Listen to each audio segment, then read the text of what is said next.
بسم الله الرحمن الرحیم السلام علیکم نئی ویډیو سره تاسو غلکلی وایو امید لرم چې تاسو ټول به روغ خوشحاله وئ ژوند په مزو کې به وئ ثوابی کې د ظلم انتها وشوه ډېره زیاته افسوسناکه دردناکه واقعه رامخې ته شوه یو ظالم بدبخت ورور خپله خور ډېره زیاته په بېدردۍ سره قتل کړه ولې قتل کړه په څه وجه باندې قتل کړه ټول معلومات در سره په دې ویډیو کې شریکوم دغه رنګې نورو معلوماتي ویډیوګانو لپاره زمونږ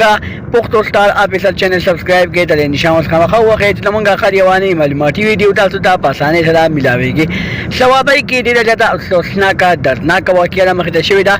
یو ورور راپاسي د خپلې خور قتل کوي ورور د خپلې خور قتل ته ولې مجبوریږي ورور داسې کار ولې کوي چې خپله خور ډېره زیاته په بېدردۍ سره قتل کوي دوستانو تاسو ته دا یادګیرنه وکړم چې ورور د خلکو په خبرو کې راغلی و د خلکو خبرو په وجه باندې خپله خور د غیرت په نوم باندې ډېره زیاته په بېدردۍ سره قتل کړه خور یې څه داسې قسمه کارونه نه وکړي چې په هغه کارونو باندې د ورور سترګې ښکته کړي خو ورور د خلکو خبرو کې راغلی و د خلکو خبرې یې منلې وې خلکو یې خور پسې خبرې کولې هغه خبرې ورور ومنلې او په هغه خبرو باندې خپله خور ډېره زیاته په بېدردۍ سره قتل کړه دوستانو دا ډېره زیاته افسوس مقام وي چې کله یو ورور د خپلې خور باره کې څه خبرې واوري د هغې باره کې څه صفایي ونه کړي او د هغه صفایۍ نه باوجود خپله خور قتل کړي او بیا هغې ته د غیرت نوم ورکړي نو دا ډېر زیات د خپېمانتیا مقام وي دوستانو پولیسو ته پکار دی چې دغه ظالم ورور لا ښه بدترینه سزا ورکړي ځکه چې دغه ظالم ورور ډېر زیات ظلم کړی دی خپله خور یې ډېره زیاته په بېدردۍ سره قتل کړې ده الله تعالی دې موږ ټول د داسې قسمه کارونه نه وساتي چې په هغې باندې بیا موږ ته خپېمانتیا ملاوېږي